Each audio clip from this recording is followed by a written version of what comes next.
It's inside my pool.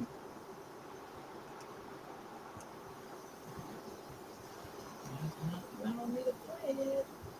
Oh, I don't understand. Please give us a minute. We're having some technical difficulties with the video. Don't know why it's not playing, but that's a show.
Islam. Islam. Happy Wellness Wednesday.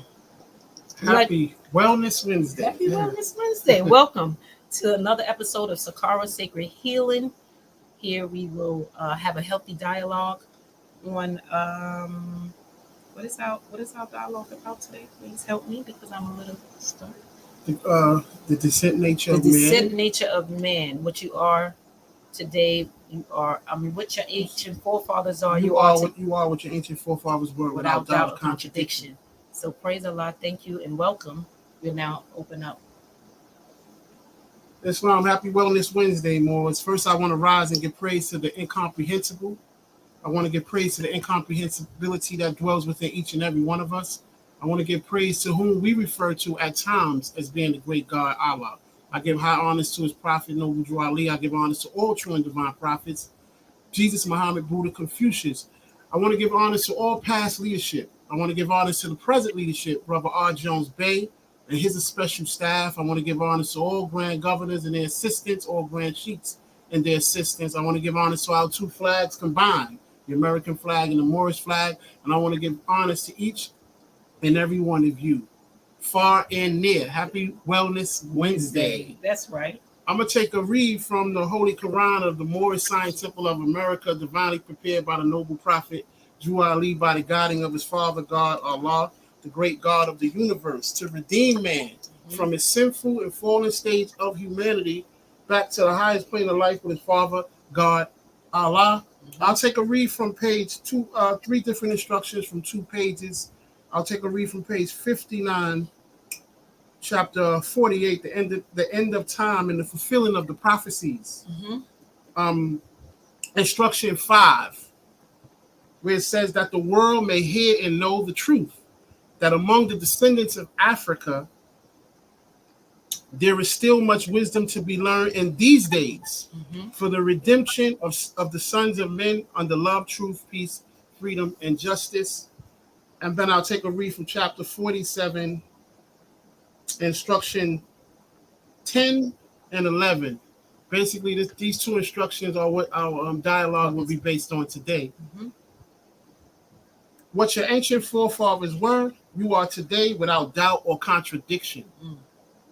There is no one who is able to change man from the descendant nature of his forefathers unless his power extends beyond the great universal creator, Allah himself. Now, what's interesting, I was telling my wife maybe about a few months ago, I was reading this particular instruction, and I found in this instruction DNA. I know we know DNA in science as a deoxyribonucleic acid, DNA. Mhm. That's that scientific word that we're all familiar with. Mhm. But in our Quran, it says decent nature Mm. of your forefathers, and we know that forefathers are ancestors. Mhm. So that's the Mhm. decent nature of your ancestors, your That's right. forefathers. Mhm. And then it says no one is able, Mhm. to change that unless his power extends beyond the great universal creator, Himself. Allah himself. Mhm. So Mhm. welcome to Wellness Wednesday, Sakara Sacred Sakara Healing, Sacred Healing. where we have a healthy dialogue. We will now ask our co-hosts to introduce themselves. Dana. Oh, okay. First, so I'm Dana Reynolds Marniche, and so I've been interested in healing since, as a profession, actually, since probably I was 18, Mm. due to certain experiences that I had with tarot, using tarot. Mm. So, but yeah, so I'm an author and a healer, and like to teach. Right now, I'm starting to teach the practice that me and, or I should say, Lynette and I have been trained in. So, I mean, there's so much I can talk about. Yes. So, uh, yeah, so I think it's a very great honor to work with the Moors because, I've been to some of their conferences and have experienced very high level energies there, I should say. Mm. Uh, such as where I haven't really seen in other temples, Mm. or there's a Jesus Groups. energy in the church, and there's other, I've been to Mhm. Jewish temples. Well, I haven't really been to a masjid, a real, Mhm. uh, but when I went to some of the conferences, the one in Baltimore and or was it Baltimore? I think, yeah, the big conference in Baltimore a few years ago, and the Philadelphia church with Hopkins Day, I think it was. Mhm. I've noticed that they are in touch with at least I think the leaders are in touch with very high level energies that, Mm. and the practice itself is bringing in very high level uh, God consciousness into the environment, which Wow. I didn't know that was part of the Masonic tradition of you Mhm. guys. I mean, I know there's other Masonic traditions, other African American and Scottish American, whatever. Yes. So I'm thinking that must have been the original thing that's been brought down, throughout the ages. But aside from that, so I was uh, largely responsible for this book called Golden Age of the Moors, which Mm.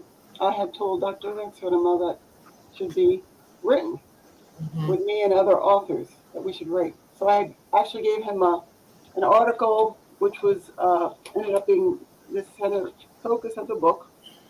I don't. This is so worked up. I only have the title in here, but where is it? So we have a lot of great authors. Pimienta Bay, who of course is a Moor. We had Rod Carew, and we had other scholars, people Mhm. who I consider scholars. Right. There were some non-scholars in here, but Okay. but so I wrote about that, about the Berbers.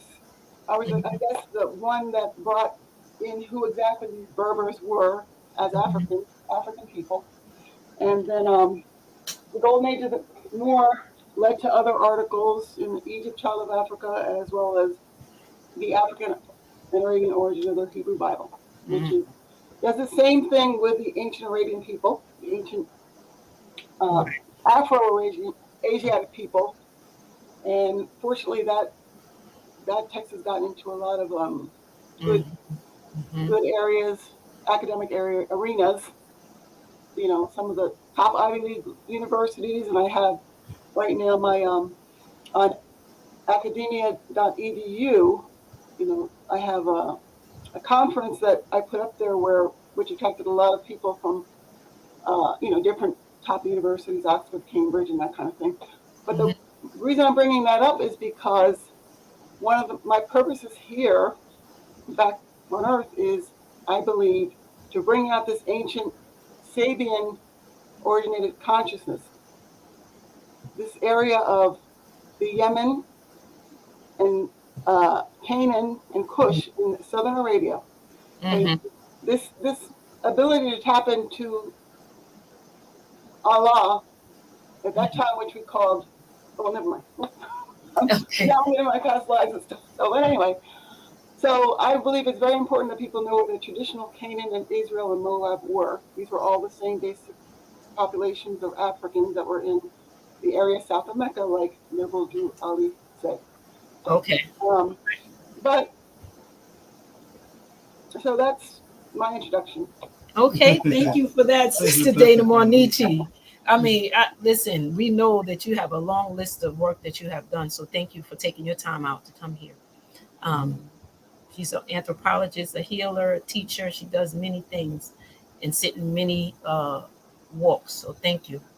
Um, Brother and Sister Webb Bay, Fierce McPherson Bay. Mhm. Hey, can you introduce yourself? Absolutely. Islam, Islam, Islam. First, I Yeah. rise, give praise to Allah and honor to the Prophet, Noble Drew Ali. And honors where honors are due, and honors to each and every one of you. Um, I would introduce myself as well as a healer that I recognized pretty early on because my mother did have an illness, and we would just as collective as a family try and figure out ways to heal her, alternative modalities, due to the kind of lack of information around her condition and the approaches that felt intrusive.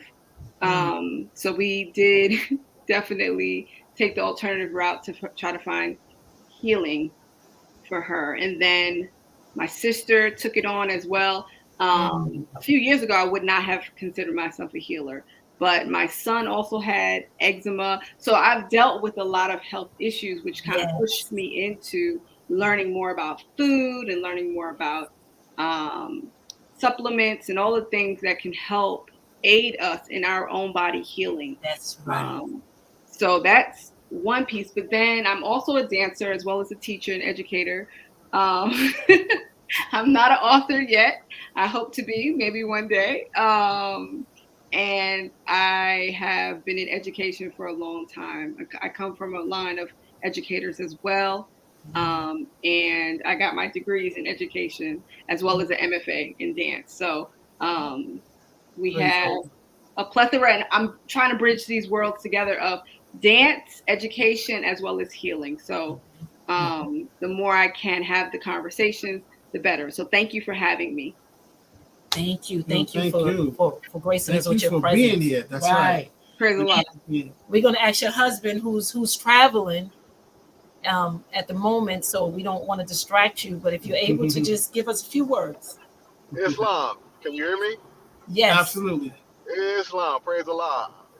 My rise, giving all praise to Allah, the great God of the universe.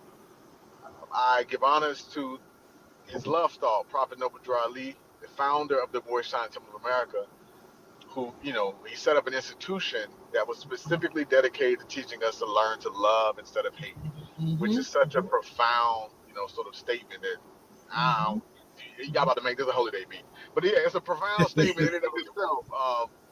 But I give honors to Noble Drew, to the Prophet, for the work that he committed to doing, because it's a difficult task. I'm trying to learn love instead of hate just by myself, and that's tough, right? And so to have that sort of purpose and to know that purpose over a group of people who forgot their descent nature in some capacity, not of the not necessarily of the fault of their own, but and that's something I'll talk about in a few seconds. But I give honors to the Prophet.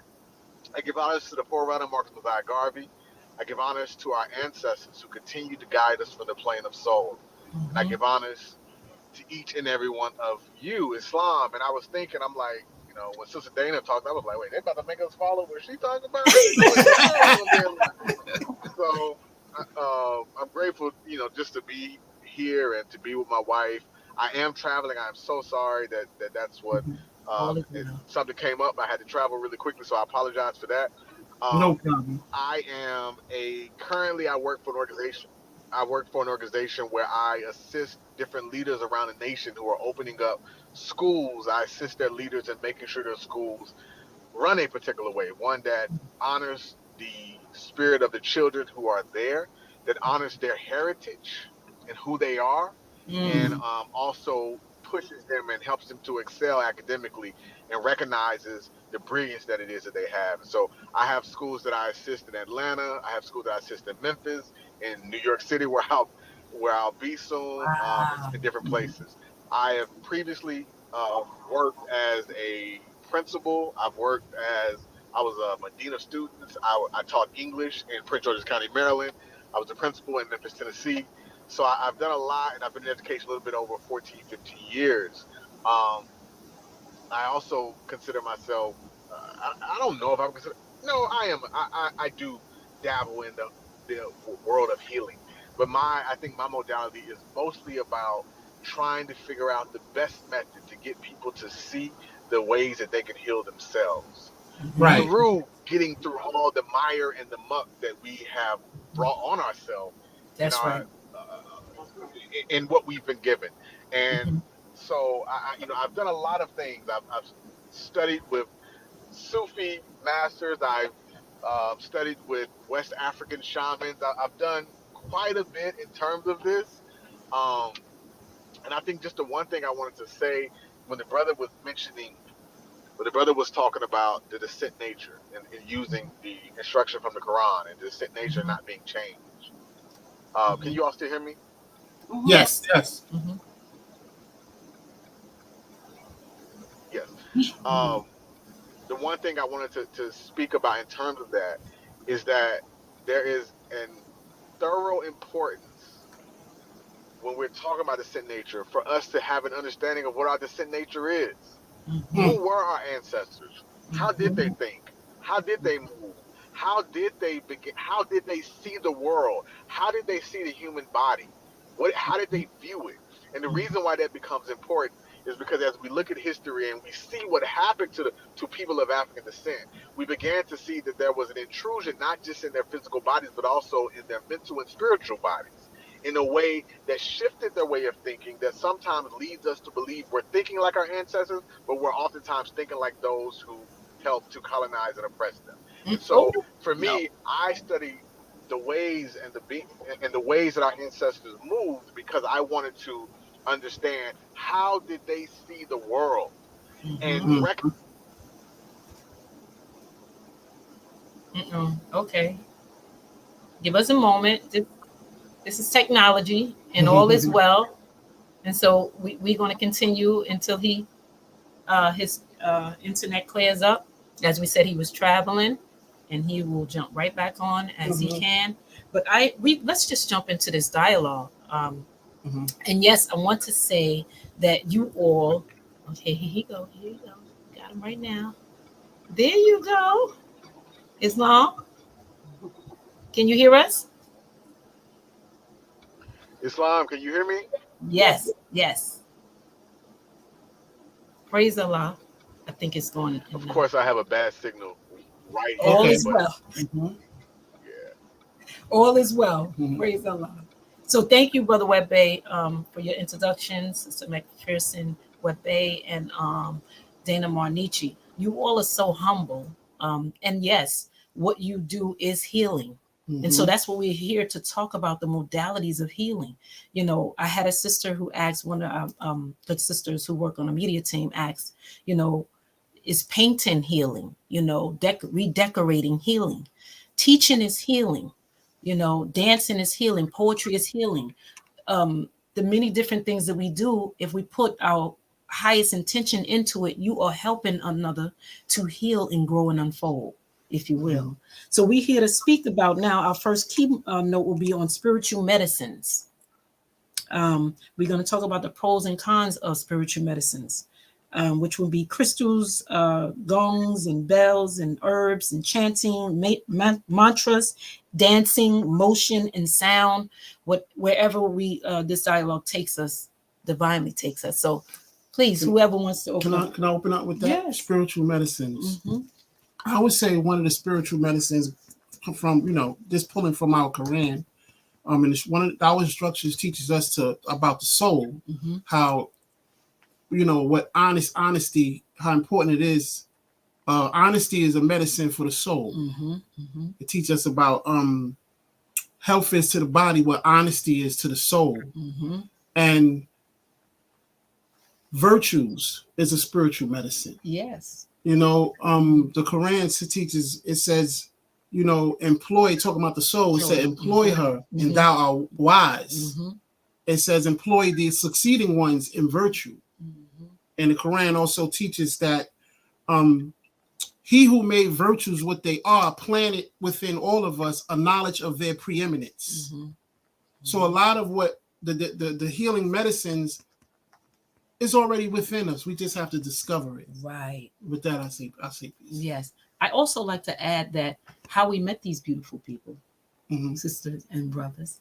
We met you all at a summit in where was that in Maryland. Mm-hmm. And Sister McPherson Bay was actually carrying her baby. Mm-hmm. And she was so attentive, giving water to the Moors. And I'm like, wow, she's good. Because sometimes you don't want to be bothered with Mm-hmm. nobody. But she was just very attentive to the congregation, the people that were there in attendance. And Sister Dana Mornici mm-hmm. was giving treatments, and I was just, and Brother Berry Bay asked me when we was traveling, I said, who's Dana Mornici? He said, oh, darling, do you know she's a healer? I was like, okay. And so it was just a beautiful coming together. Dana talked to me while I was we was in a powder room, and she gave me so much to go on because we were having some things that, we wanted to learn how to heal. And also Brother Webb Bay with his poetry. Mm-hmm. And when he told us that when we were leaving, you remember what he said to us? Oh, he said, I love you all. He said, I love you more. We was like, wow. And I said, yeah. What? And take, we have to take into deep consideration, this was before we were members of the Moorish Science Temple of America. We met Dana Mornici, we met Brother Webb Bay and his wife down in Maryland at the Ollie's Men's Summit. Yes. So we know that there are no happenings. Yes, Lord governs all events. Yes. This is a divine coming together. Yes. Mm-hmm. how we all met. And then Webb Bay, one of my favorite authors, he knew one of my favorite authors, right. Malidoma. Right. A book I used to read, mm-hmm. Like maybe in the 90s, sometime in mm-hmm. the 90s, mm-hmm. of Water and of the Spirit. Right. Mm-hmm. And to find out he was familiar with the book, but he also knew the author himself. Personally. Was that was divine. That was divine. That was divine. We sat and had lunch together like we knew each other forever. So without further ado, let's get this dialogue. Let's get mm-hmm. into it. Who wants to start off? Speaking about the pros and cons of spiritual medicines. Dana, would you like to start? Well, I didn't really want to start, but one thing I did want to say, was what's interesting is about Noble Drew Ali and how his, his advancement in the soul, I guess, led him to be able to heal people. I had no idea that he was, doing this stuff, and it was getting in the newspapers, and I don't know, maybe you guys want to talk more later about that, in your future. Mm-hmm. Yeah. That kind of thing is what I'm talking about in terms of the evolution mm-hmm. of the leaders, and I don't know what kind of initiations you're going through, but it's definitely doing something. It's definitely a true Masonic practice, and it's interesting that because I used to, I still sometimes see psychics and things. And a psychic said I was going to be, dealing with Masons. And so when I met you guys, I started saying, is this, is this what he was talking about? And turned out, I think that's, what he was talking about. Wow. But, so I think what Brother Barry Bay was just saying about the soul being healed is probably the most important aspect of healing, because everything, the soul is connected to the ancestors, the environment, your past lives, your past karma, your relationships, and what you've formed with different peoples over lifetimes. Mm-hmm. So if that's not, being healed, you're subject to any manner of things. So, spiritual technologies should be practiced in light of the fact that everything comes from the soul first. Mm-hmm. Everything issues from the soul first, and then, it's manifested, cancer, other problems, any kind of problem you have physically is manifested through our inner being. So we have to purify, or balance out our chakras, our energies, and purify them, as well as lift the ancestral energies, technologies, so that we don't, face the same patterns, and our children don't face the same patterns, of the sentence. We can literally heal, from 7 generations in the past to the side forward, through our practices in this lifetime. So probably more than that, but that's what we focused on in different practices that I was in, which were even before the recent one that you are familiar with, Lynette, the Mahikari, Nawaza, Jo-Ray, Reiki, which I later got into. So everything deals with the inner being and how the ancestors and other things, karma, can affect us. So if our ancestors are not happy, which was one reason why I keep bringing up this, the original Israelite, Moabite, Canaanite people, and the fact that, this knowledge needs to be brought out again, because they're not going to be, whoever is guiding me to bring this out, they were not happy that it wasn't out. That's why it's come out so fast. I think God has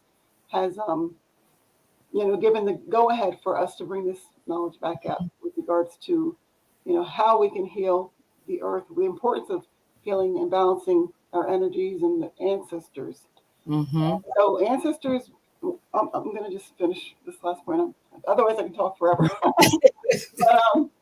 if the ancestors are, of course, ourselves. It's what we've come through, whether it's, whoever ancestors we have.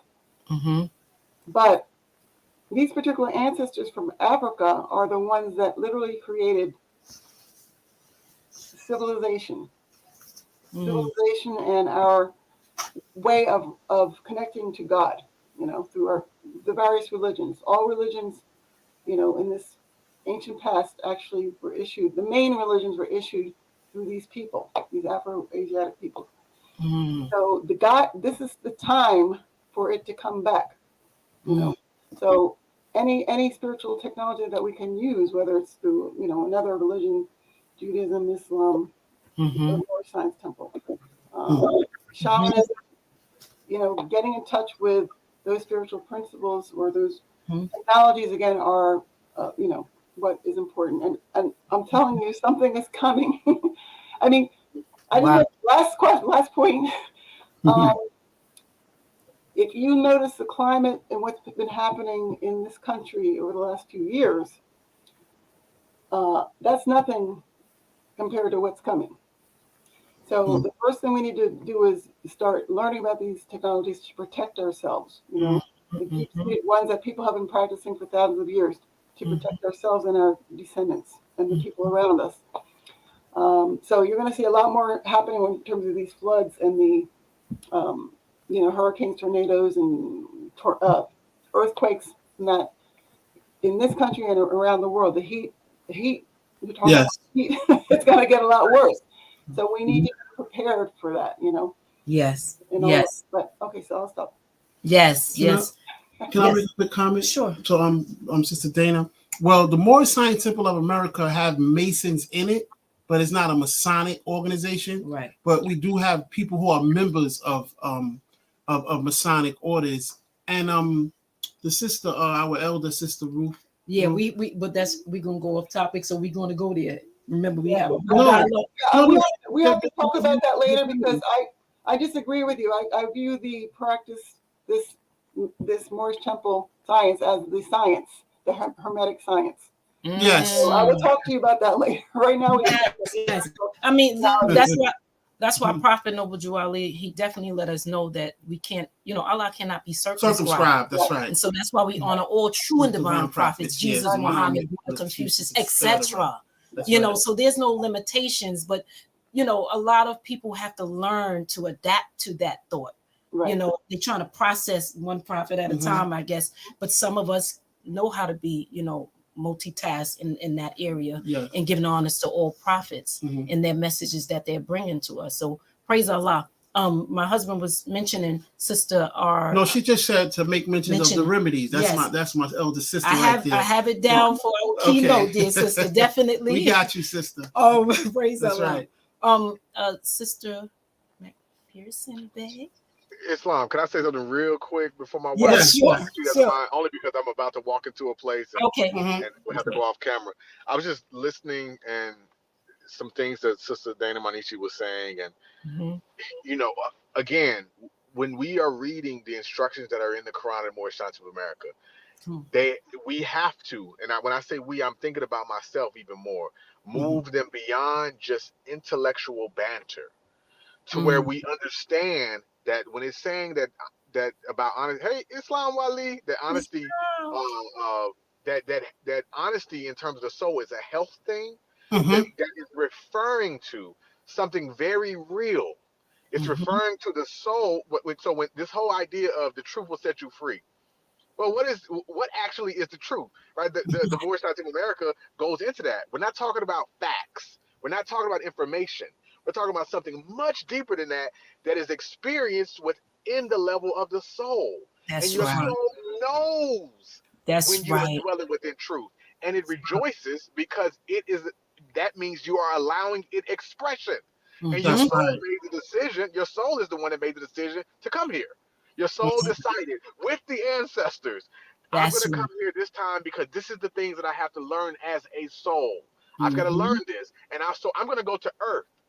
And I'm going to go to this body and to this family. And I'm going to go here because that's where I'm going to be able to learn the things necessary as a soul to be able to evolve more. That's why I'm going here this time. That's right. When we are not dwelling within the truth, we are wasting time, for lack of better terminology. And the ancestors are upset about that. They're like, look, man, you promised us.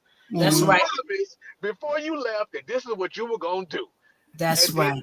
So I'm using the term upset, but what ends up happening is we get nudges back because we agreed to it in the first place. We said, if I forget, let me know. Even in the Bible, one of the biggest things that happened with Adam and Eve in the biblical narration is that they forgot who they were. And so the entire journey of the Bible is a story. I don't know why I'm saying all this, but it's coming out. That's right. Come on. Is a story of remembrance. Remember who you are. Over and over again, the prophetic stories are about them forgetting and remembering, forgetting and remembering, forgetting and telling other people, you forgot who you were. Remember who you are. Remember who you are. Right? So that's happening over and over again. And the hard part about remembering who you are and getting this to healing is that so many other people are telling y'all who you are, including me.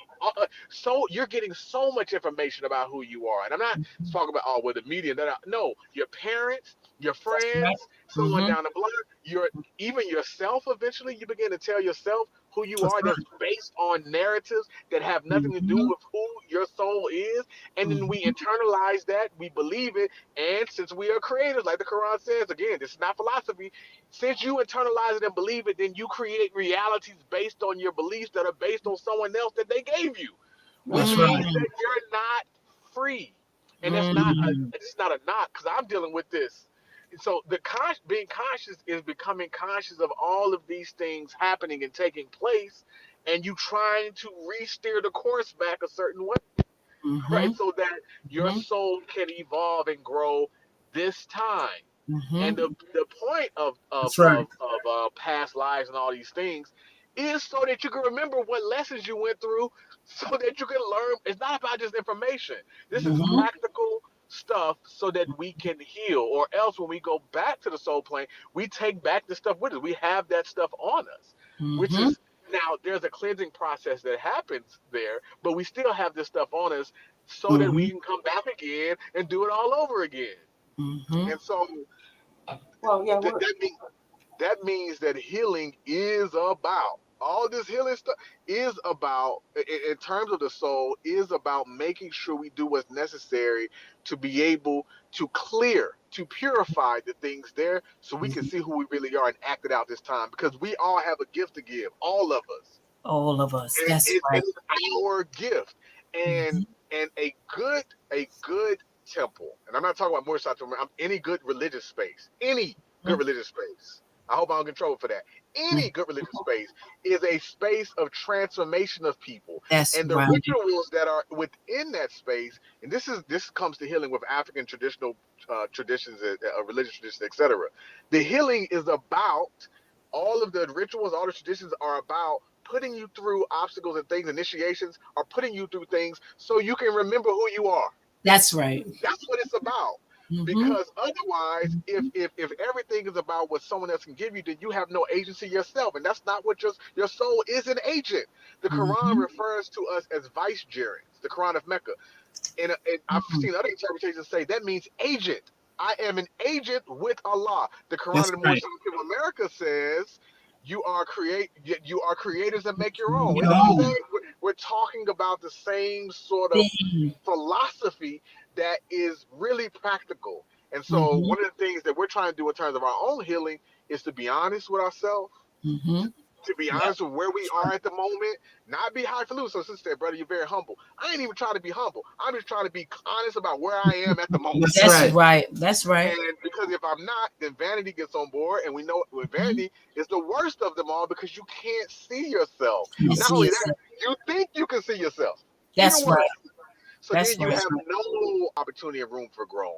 And so Mm-hmm. what we're trying to do in the temple, hopefully, is to create a space in which people can transform and their soul can be fully realized That's and right. actualized. That's Mm-hmm. right. That's what we want. Mm-hmm. And if that and the prophet said you find yourself where you can solve your problems That was best. the And best. sometimes that may mean that someone needs to solve a problem outside. They come back and they don't, etc. Mm-hmm. That's all right. And if someone goes here, someone goes there, that's all right, as Right. long as they are concerned about the evolution of their soul. So that's right. I'm gonna stop there because Well said. That was Woo! well said, brother. That was well Said. said, That's right. and because you just shared so much. Because I'm thinking about how you were speaking, a person solve their problems where they find themselves where they can solve the problems the best. best. Mm-hmm. You have people who like crystals, you have people who like to light candles, you have people who like to use herbs, all these different modalities of healing themselves. We are just here to bring attention to what is being done and see if you can share Mm-hmm. how it can help you. Mm-hmm. How is it helping? But Mm-hmm. Brother Berry, you have something? Yeah, I just want to read an instruction from our Quran, chapter 17, Mm-hmm. where it says, and in the realm of souls unmanifest, Mm-hmm. the Lord went and taught. Mm-hmm. And he opened up the prison doors and set the prisoner free. Mm-hmm. He broke the chain of captive souls and led the captives to the light. Mm-hmm. So this healing of the soul Mm-hmm. and us being healers within our soul, like Brother Webbe was Mm-hmm. basically saying that, Mm-hmm.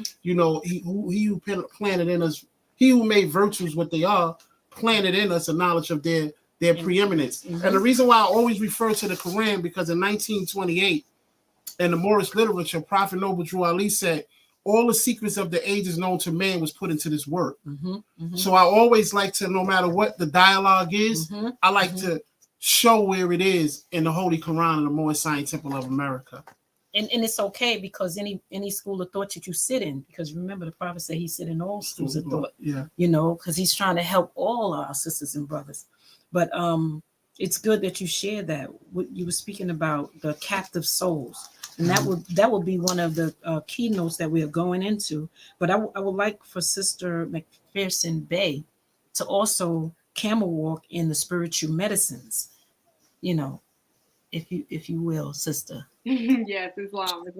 Praise Allah. I'm sorry that I had to turn my camera off to give my son his medicine. No worries. So praise Allah. So when I hear about the different modalities that you listed and mentioned, I think about the idea of energy and moving it through your body and how there can be stagnation.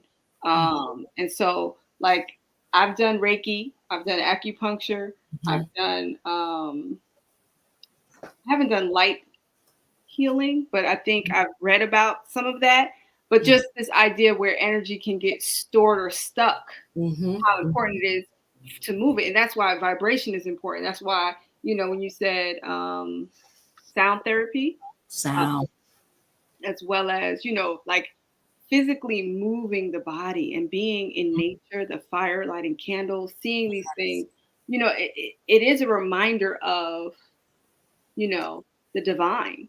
I Mhm. think that, as everyone has mentioned before, the idea is for us to be reminded of who we are. And there are different pathways to do that. And so sound can do that. Sound can help open up, your chakras, or help you, um, Mhm. again, move the energy through, Mhm. because we are all energy. And so, that's why music, I think, is so important. And Yeah. Yes. how, yes. So, what I learned, I was watching a special on Netflix, and I thought it was so fascinating when there is this store that uses vibration, uses music to help them create uh, Mm. their it's their wines. And I know we don't partake in that, but Right. the science of it, they're utilizing it to make their wines taste a certain way. Mm. What they did was show what that vibrational frequency did, what pattern it created with sand. And you Mm. can see there are geometric patterns being created from the sound. And so then I question, what does that do to your body? What does that do to your cells? What does that do to, your flow of energy? Of course, Mhm. it's going to have an impact on you, right? But Mm. to be able to see that visually happen in front of you, to know that vibrations have a direct impact on how your body, or the things we can't see with our eyes, it is Mhm. impacting us. So we want to be around high vibrations. Appreciate. Uh, Yeah. we want to be intentional about the conditions that we find ourselves in, or Mhm. creating conditions that help us to vibrate at a higher frequency. So I think, it's important to know of these alternative ways to help us heal and to Mhm. help us stay in a particular, level. Um, Right. so I mean, I think about the music I used to listen to prior to now, and the music I listen to now, and how that Mhm. changes your mentality. It changes what you Right. think. That's chanting. Yes. That's a Yes. form of chanting. And Yes. when I hear other people speak or chant certain things, like even my son, when he picks up some music that I'm like, okay, hold on, nope, we can't listen to that anymore. That's not the one. Um, Right. but let's do this. And now at Right. night he listens to the meditative music, and that's been helping him sleep better. Mhm. Um, and so, just being very intentional about what are you consuming, be it eating, be it, what you're watching, what you're taking in, That's right. can Mhm. definitely have an impact on That's your right. wellness. That's Mhm. right. That's right. And I like to add, and so I wanted to wait for everybody to give their thought that even Prophet Noble Drew Ali brought us healing remedies. We have the compound oil and the tea that does not taste so good, but it's very healthy. It's very It's a bitter. blood purifier. It's a blood purifier. And so I use it faithfully, with my family. I soak my feet. I wash my hands in it before I have any opening healing sessions, meditation. I do a cleansing. I also do a dry uh, bathing um, when I begin my healing with my clients, or I don't like to use the word clients, but whoever sits in the circle of meditation with me, we do some cleansing first. And I learned that in training with Dana, and those who she allowed me to sit in those walks of training with. Also, we have a power in prayer. There's a power in prayer. Our prayer that we face the east, and we say a Moorish American prayer, and we so believe that those who make this a part of their every part and believe and have faith that the prayer works for them, then it works. Anybody can say the prayer, but if you don't believe that the prayer is really working for you, you don't have faith. I can't say that prayer worked for you, because people will tell you that don't work. I've heard it. No, it don't work if you don't believe it doesn't work. So there's a power in prayer. there's a power in the remedies that the prophet has brought to add to the modalities. I didn't want, don't want to think that we don't have those things I here. like what you said, the dry bathing. The dry bathing. Yes.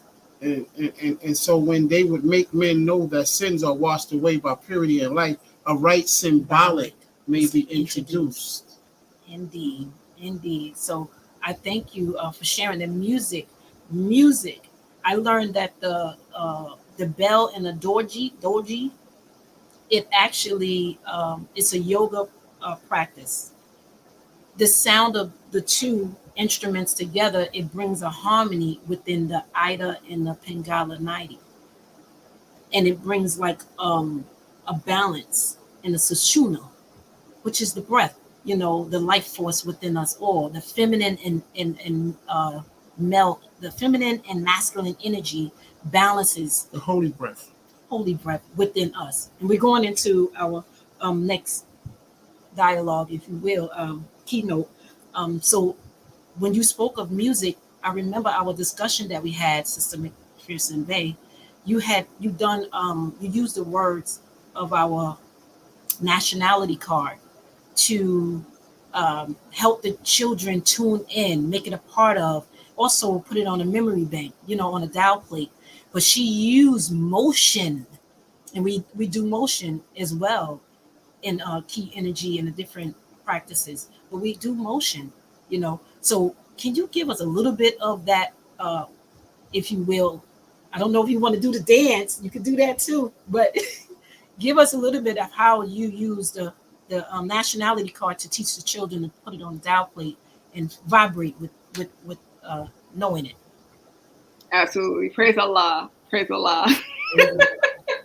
I just think it's funny that we talked about this. And I don't even remember sharing this, but you remembered, and I'm like, wow, okay.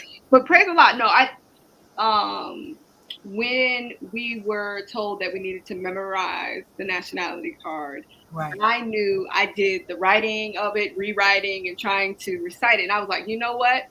As a dancer, I think the best way for me to do this is to really embody it and to give others who might, I'm big on let's get up, let's engage, let's be fully here. Because when you're sitting, you can kind of disengage and not be mentally present, but it's hard to disengage when you're physically moving. It's harder. It's possible, but it's harder. So, with the children who have a lot of energy moving around, I'm like, okay, let's get up physically. Let's all move together.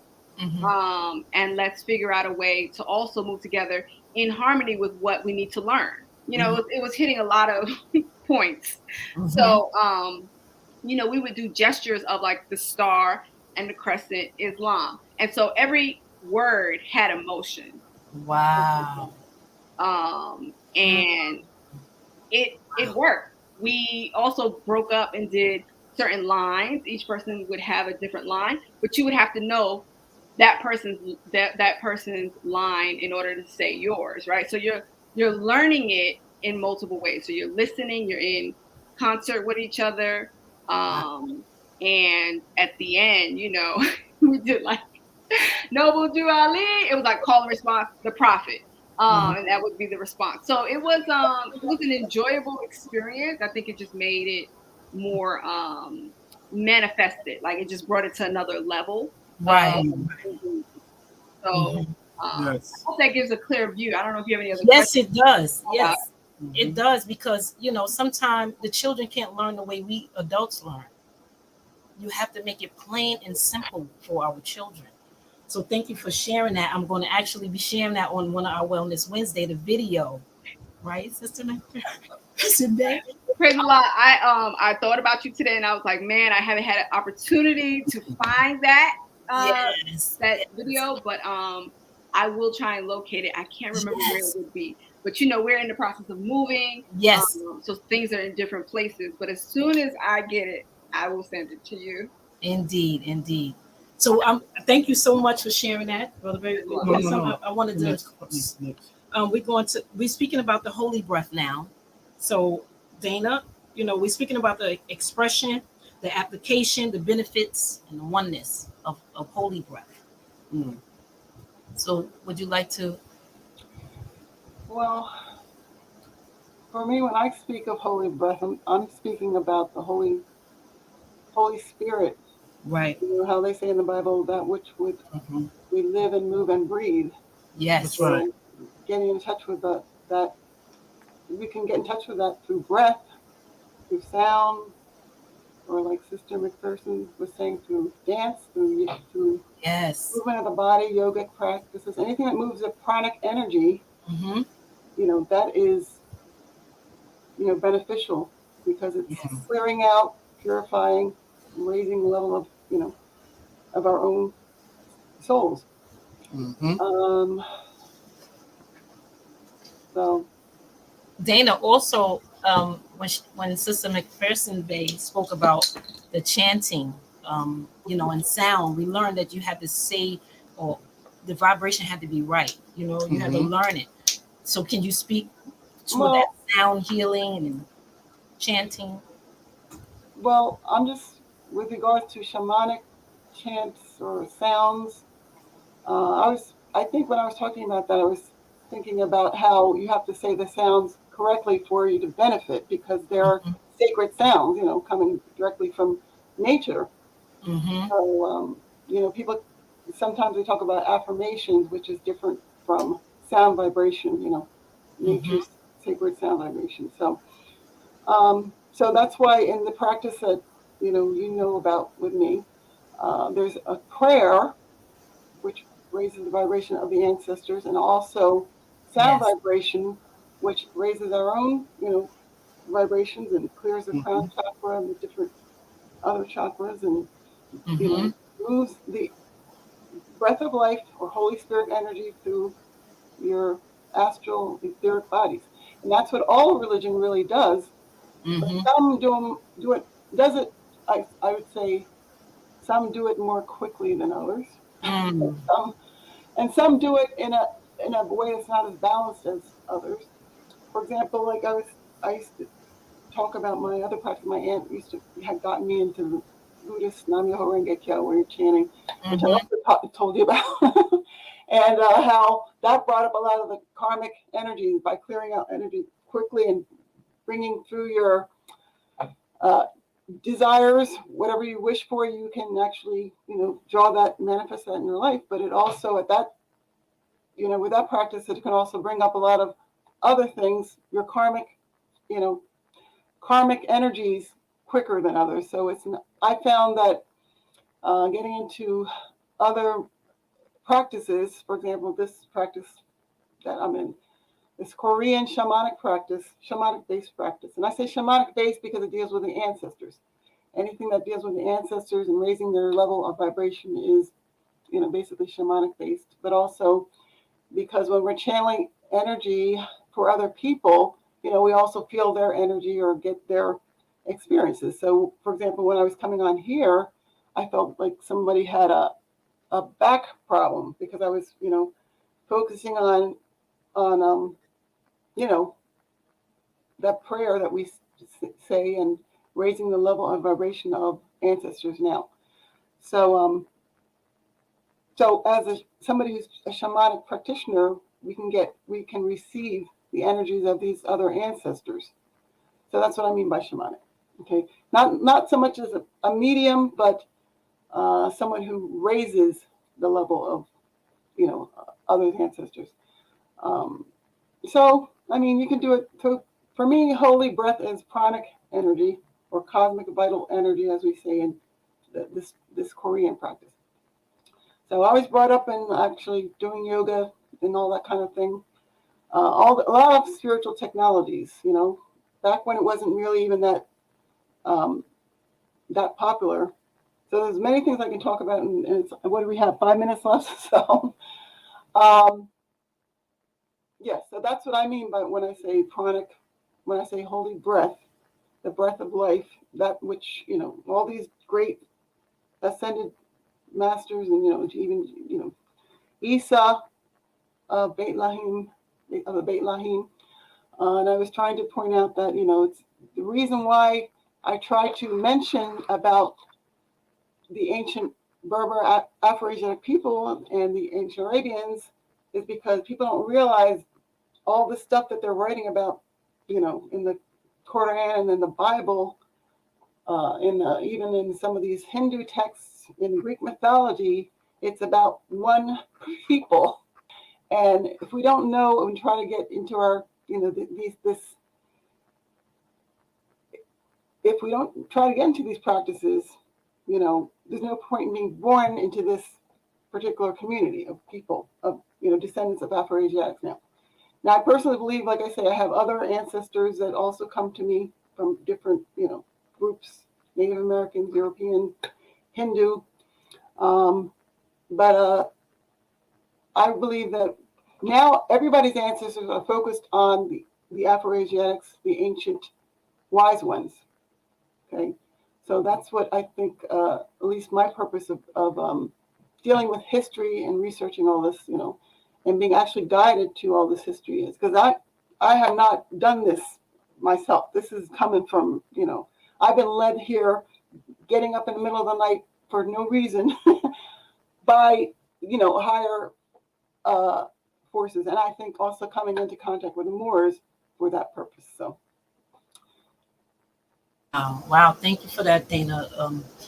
We know that you are an anthropologist and you do, extensive research and sat with many tribes, and you spoke with the Moors about knowing Prophet Noble Ali, and thank you for being present. Again, you share a plethora of information.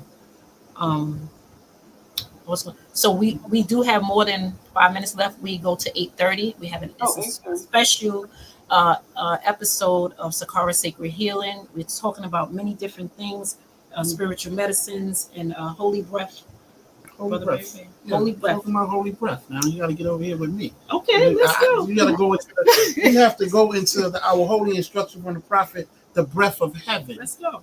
Now we know that the breath is the spirit, as Sister Dana so eloquently put it. That's right. The breath is the spirit, and we know that heaven is a state of mind. Mm-hmm. So this is the spirit of consciousness. Mm-hmm. And in this particular chapter, it gives you an example of the macrocosm and the microcosm. It says, as the breath of heaven say into the waters of the deep, this way shall thy billows roll, and no other thus high, and no higher shall they raise their fury.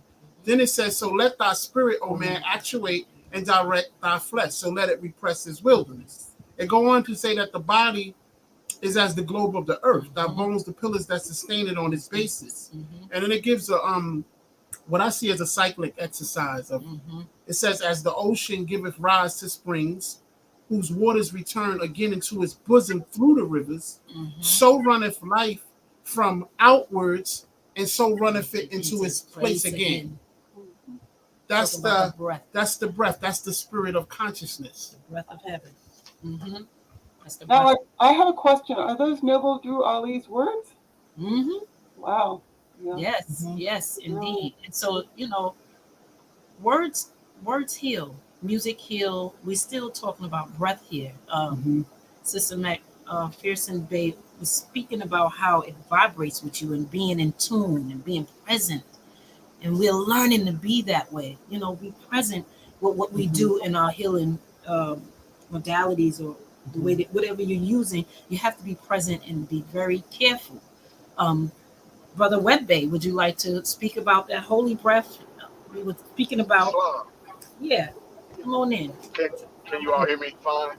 Yes, we can. Sister, I didn't hear what my wife said, but I imagine what she said was amazing, and let me tell you why. The most awesome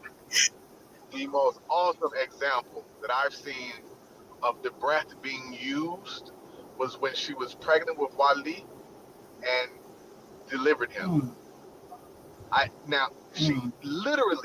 watched a person who had another body inside of her utilize the breath to bring her body to ease, to be able to bring forth life into this world.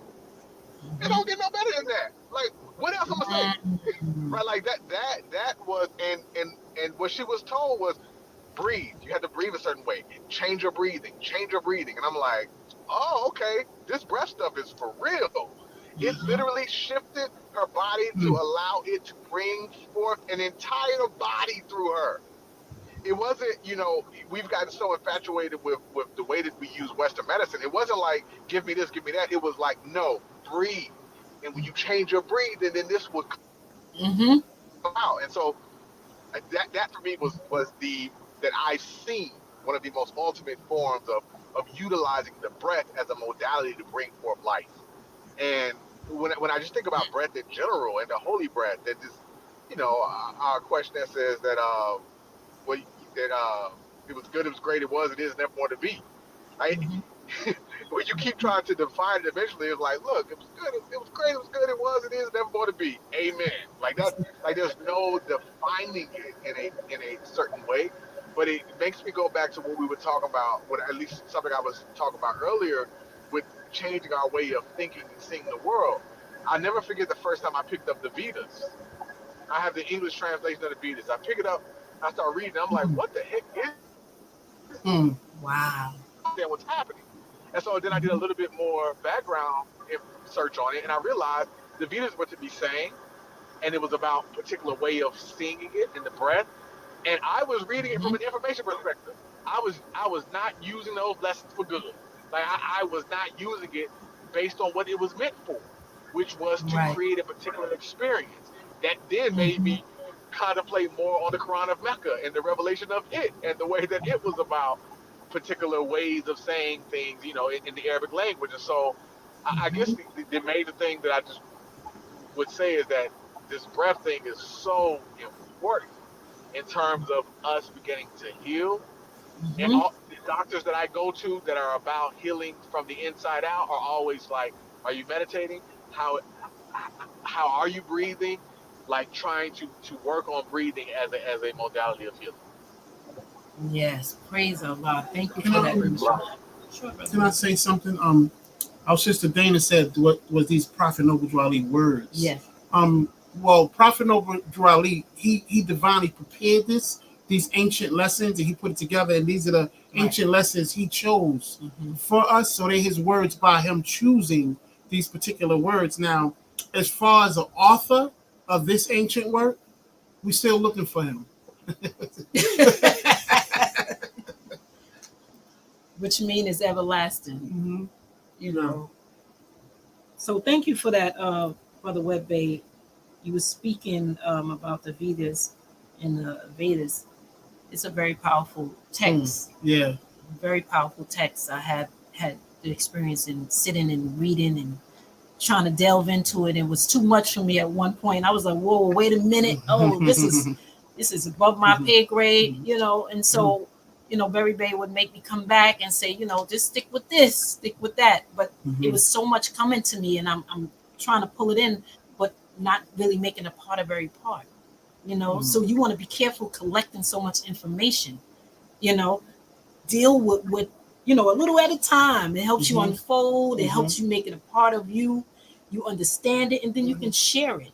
And that's what we are here for, to share this great healing experiences that we have. I often say that we are picking up where we left off. Mm-hmm. We return to pick up where we left off. You don't know where we were. Someone was saying that earlier. And you don't know why you return. You have to remember. And as I always say, that it's only two ways you can teach more science and learn it, and that's by way of applying it. See, Right. sometimes you would hear people talk about this is how you're supposed to teaching it, or you teaching it wrong. The only way to teach more science is by applying it. That's it. If you want to teach it, you have to apply it. That's the only way you can truly teach it, and that's the only way you can truly learn it. It's through application, or else it's just as Noble Drew Ali always say, Allah do not live in the noise of tongues. That's right. Now you must never tell the multitudes to do what you yourself have never done. So the lesson is always in the lesson in the teaching is always in the application of what the instructions are. Well, application. It's wrong, brother. Islam. Imagine calling yourself a chef and you never made a single meal, but you say, I memorized multiple recipe books. There you go. Imagine that. Like, someone's going to be like, well, make me some food. right? Show me what you are learning. That's right. That's right. That's right. That's right. Applications show the progress. That's right. You That's know, right. it shows the progress. You're going to show yourself. And it always real quick, not to cut your thought, Mhm. real quick. What makes that powerful is we all can do it. We all See, can do it. we can't let we should not put other people outside of the, outside of being able to grasp this and embrace it Mhm. with our own philosophies on how this is supposed to go. Mhm.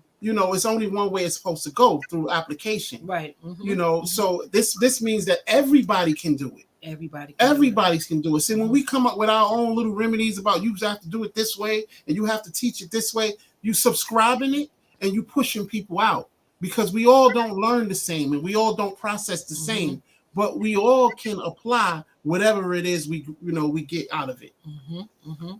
I totally agree with that. I think first we need to know principles. I always say principles is a part of healing. We have to adapt that. That's why the prophet is returned to us. He want to make us better citizens. That's healing. If you know how to be kind, you have manners. You know how to sit amongst people and show who you are, truly who you are. As a Moorish American, proclaim in your nationality. You know who you are and your ancient forefathers are, and that's why this topic is about you are without a doubt a contradiction who your ancient forefathers were. So, as I think Brother Webbe said earlier, you know, we're here to learn. We're here to learn who we are. Remember, that's what the soul is for. It's to remember. The bank of remembering. That's in the eyes of soul. He said, see what he said, go within of eyes of soul, trace yourself back. And that's what we are doing here. We are tracing, we have ancestors sitting here, descendants of those great ancestors, divine ancestors that was once walked this planet on this platform right now. So we don't want that to go. So we're going into what you call a divine, what is it? Free the captive soul. I think we touched on the captive soul, ancestral connection. Can we touch on that a little bit? The ancestral connections. Come on. Don't keep quiet now. Dana's so humble. It's Dana. No, for me though, it's ancestral connections are the core of the practice. So, or knowing that their influence on us. So, I've been in other different practices, like I said before, that were based on Shintoism and Japanese Shintoism, and unfortunately, those practices are I've said in other places, very strong, almost like versions of exorcism, where you could see people's ancestors, if they were having any kind of problem whatsoever. You could see, some of the more initiated practitioners would give them treatments, light energy, and those people's ancestors would come through and start speaking them in their old languages and telling why they were there, or it would even sometimes be the enemy of your ancestors or of yourself from another life, and they were telling what they did to this particular ancestor, how they made this one, have a certain disease for, so it's very, very supernatural. Could be could be scary because you saw things happening, and you experienced things that people like to think are just in horror movies, really. So that's why I'm not going to speak on it too much here, because I don't want people asking me what organization it is. I mentioned it earlier. Hopefully, it's not still around in America, because it's very. You have to wear a talisman, and if just forever, you have to wear that talisman forever. And I really didn't think that was healthy. That's what I meant by there's unbalanced practices. There are practices that can help you with energy, but they can also cause imbalances in other ways, because some of those light and fire energy transmissions that they would give you would cause these different ancestors to attack, on a spiritual level. So maybe you go out of the center, and then you'll have some kind of back off. Somebody from way over on the other side of the street will, that has a demonic or some kind of negative energy can attack you, that kind of thing. So, and it was more like, if you ever know Pokemon or any of those kind of, some of the Christian Orthodox people, when they talk about the magic of some of these cartoons and stuff, they had some truth behind it because some of those practices from Japan and China, and then some of those early early practices that they were doing, and Africans too. A lot of these practices, they can do a lot of very powerful things that can cause imbalances in the astral plane. Okay, and that's why another thing I wanted to bring up was, the reason why a lot of these religions arose was to teach people how not to deal with the astral and the ancestors. That's why in Judaism and Islam they talk a lot about, these people worship the ancestors, so God wiped them out, that kind of thing. They venerate ancestors. Well, it's not the matter of uh, worshiping your ancestors, but it's paying your ancestral traditions and your ancestors, like I say, raising them to a higher level rather than having them, help you with everything, because that's what people are doing, and do now too. Um, Ancestors can be on a lower level, or they can be on a higher level, where they're like more like spirit guides. But there are lower level ancestors that are actually attaching to us and causing accident, disharmony, disease. Um, Not just the ancestors, but it's also, like I say, the relations of your ancestors, meaning that whether it's enemy or, whether it's your step ancestor or friend of your ancestor, that something happened or they died by accident or something, were murdered, whatever. Anything, if these particular energies are not raised and balanced, then they can be influencing us or our descendants, unfortunately. So it's very important to raise that vibration and Yeah, heal very, yeah, to heal. raise to whatever, ways balanced, and not to use your ancestors, for example, for, just getting money or, because I see a lot of African Americans and Caribbean people getting back into that. And that's what brought us down in the first place. The magic. That's what somebody was asking me on the Facebook a few days ago. Well, why did people think black people were evil, the Moors and the Saracens? Because they were dealing a lot with magical practices that on a very powerful level. And where people could not just talking about, well, mostly the southern half of the world had a lot of clout in that area, you know, where and people were afraid of that, and that's why some of these religions arose.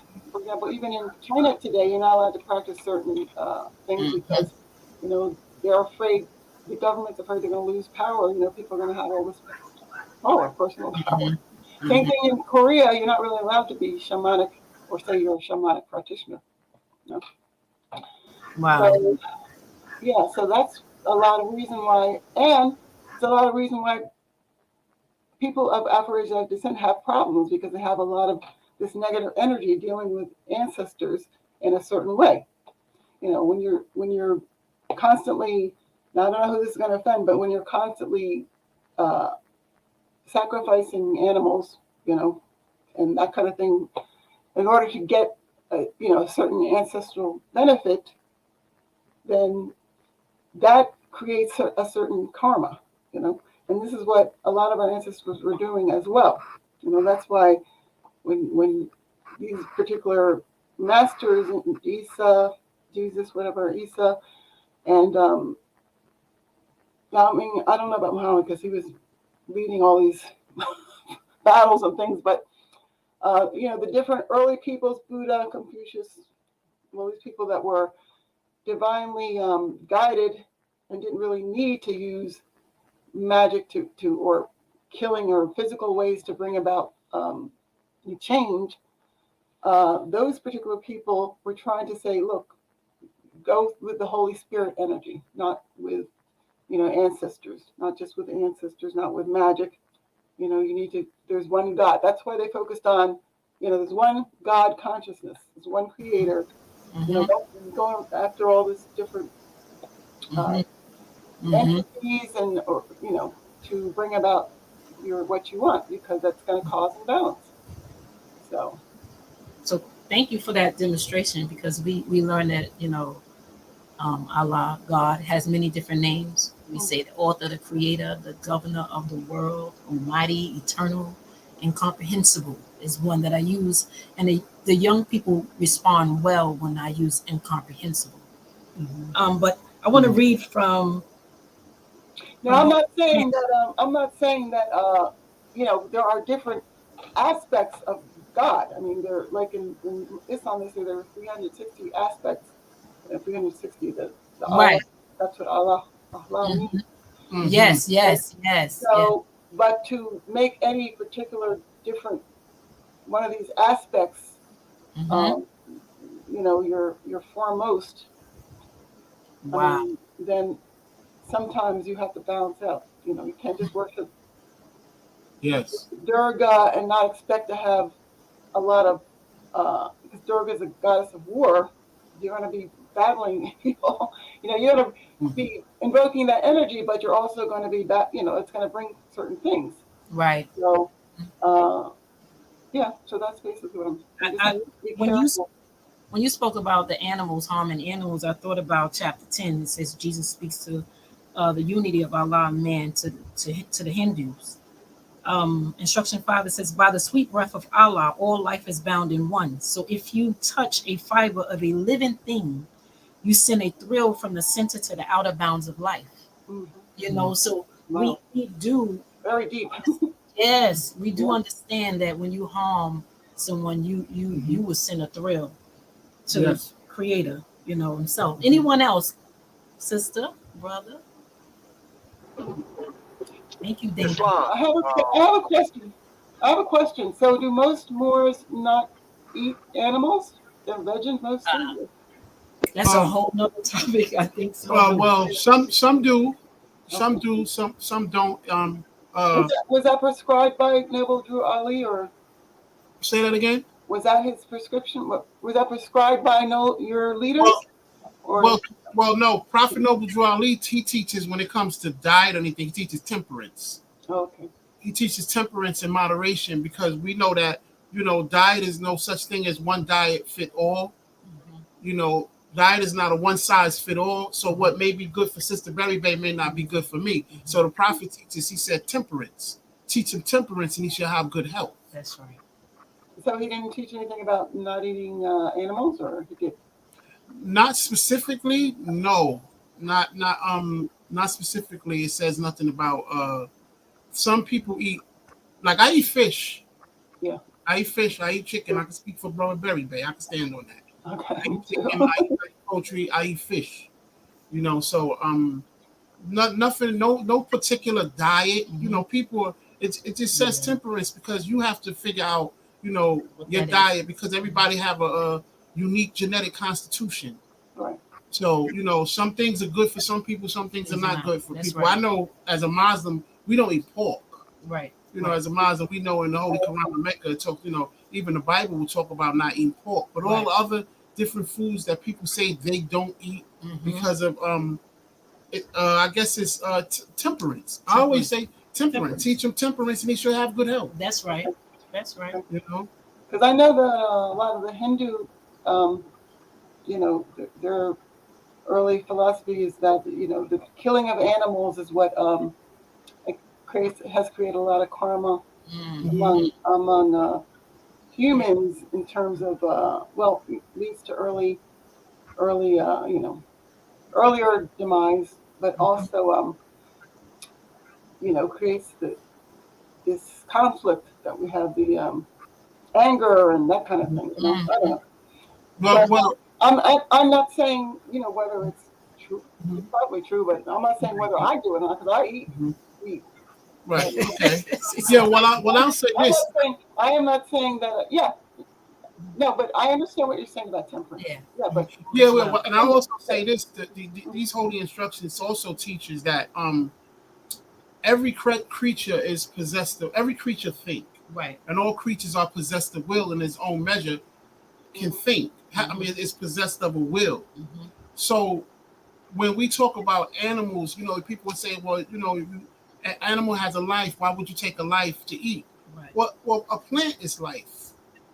A plant is All life. right. Why would you eat a plant? If Mm-hmm. Why would you not eat? Well, there's people that used to eat humans too, though. I mean, I don't know if that's right. yes, that's a whole nother. Yeah, A whole nother topic.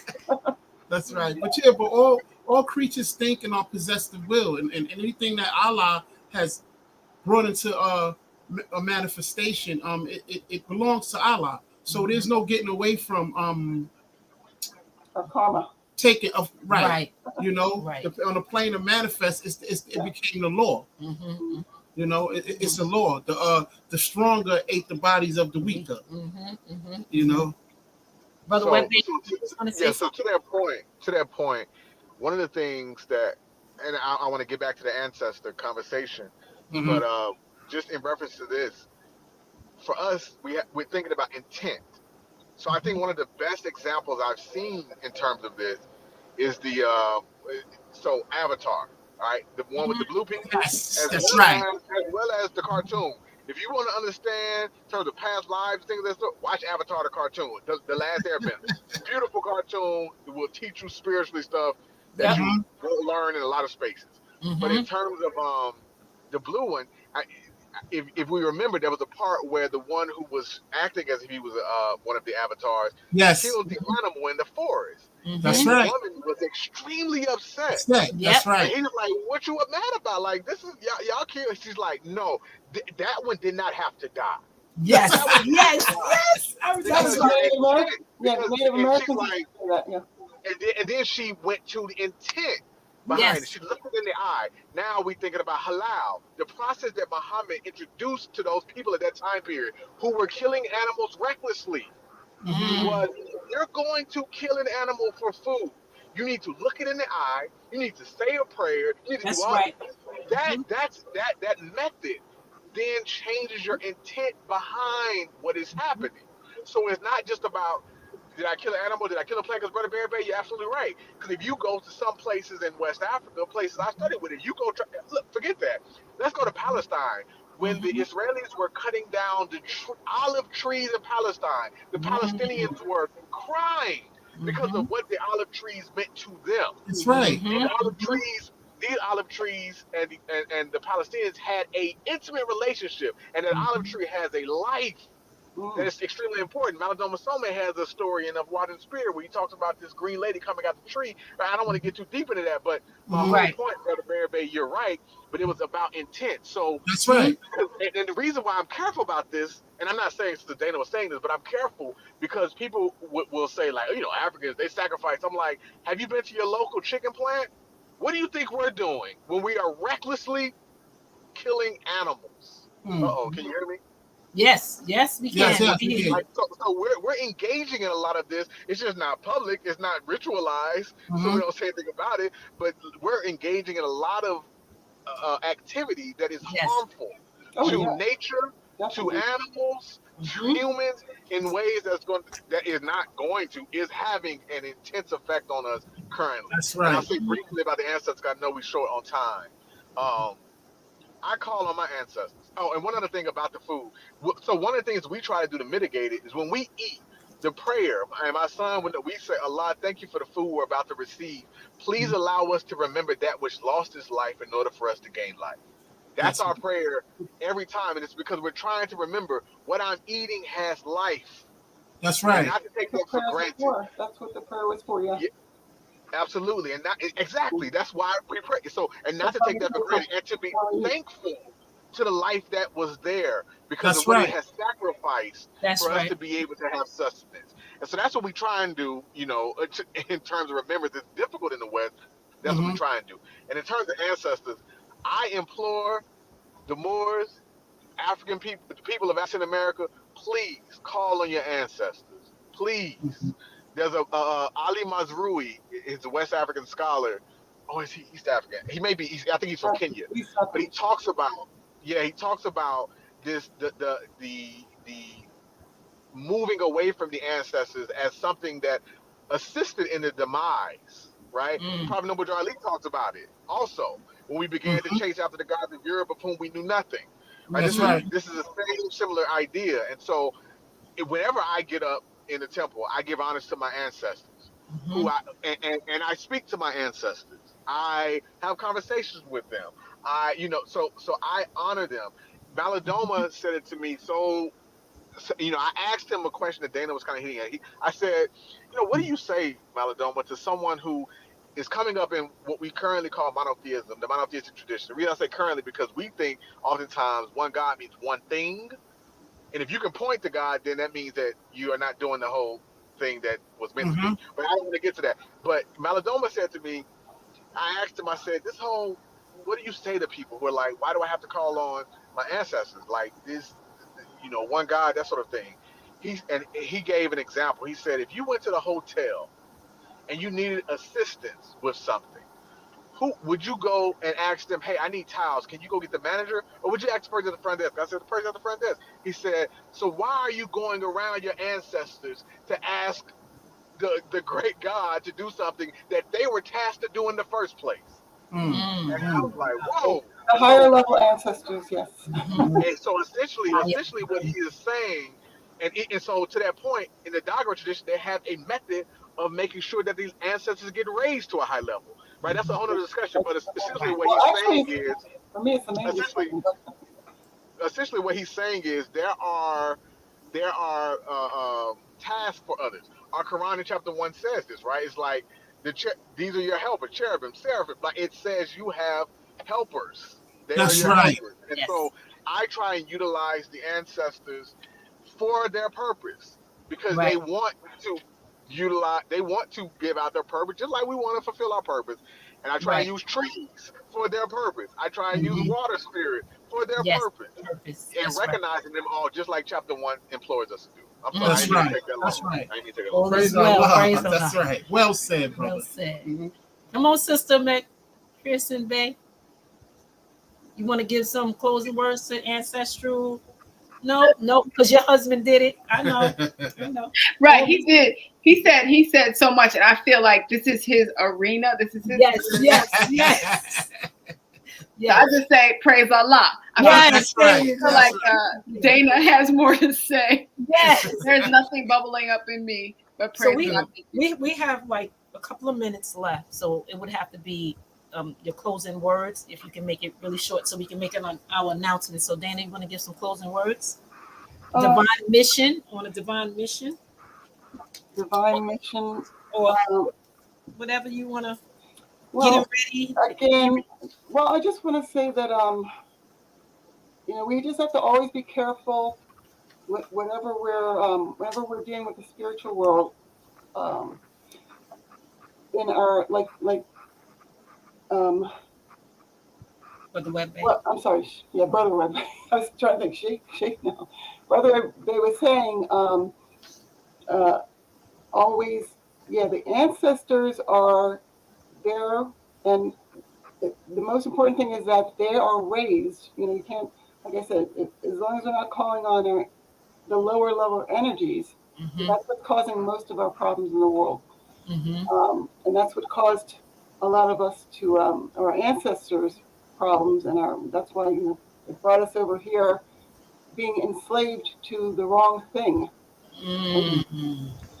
So as long as we are focused on raising the ancestors through our practices, whatever they may be, then I believe that we can overcome a lot of different things. And that's, like I say, my ancestors um, are what allowed me to discover all this information with regards to um, the ancient Moors, Moabites, Berbers, Israelites.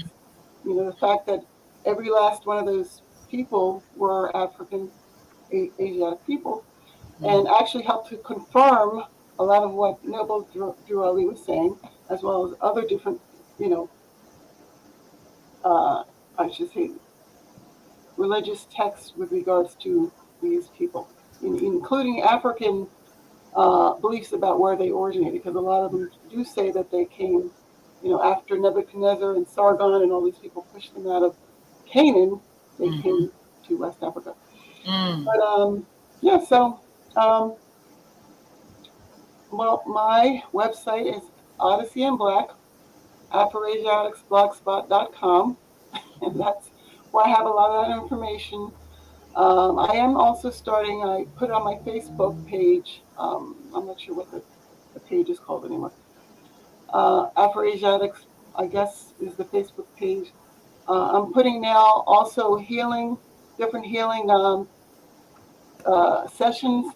So people, if they want to know the chant, the different shamanic chants that I do, and that have helped me manifest or that allow me to heal other people, because that's what my main purpose for that practice is, to heal other people, physically, mentally, emotionally.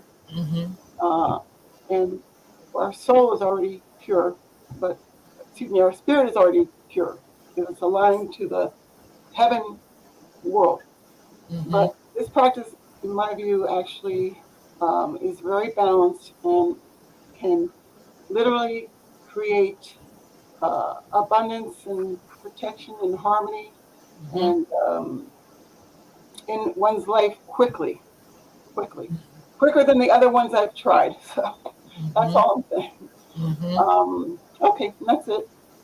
Thank you for having me, and thank you, Brother Webbe, for your wisdom, and Sister McPherson too, as well. I remember them. I do remember meeting them a few times, actually. Yes. And when she had her young one, yeah. Yep. So, sister and brother, would you like to give your closing words? We rather closing words. I made it back though. I made it back. I'm here. I made it back. Yes.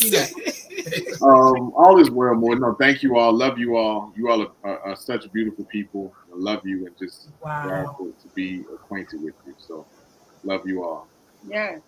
And I would just say continue doing the work, and of the high caliber that you're doing it. I'm just impressed with always the technology that you have, the topics, the thoroughness in which you go at your work. It is inspiring. So praise Allah for you all. Praise Allah indeed. Yeah, Brother Berry Baby bullying me sometimes. Can I give some closing words? Sure, you can. All right. I'd like to give some closing words. First, I would like to again give honors to August 9th will be 52 years since Brother W. DeCosta Ill made his transition according to science. Right. Okay. 1 year according to the Gregorian calendar. Okay. August 9th will be 1 year since he made his transition. And being that we're speaking about ancestors. Right. He was like a mentor, mufti mentor to me, Brother W. DeCosta Ill, and I want to ask Allah to continue to be pleased with him. Praise Allah.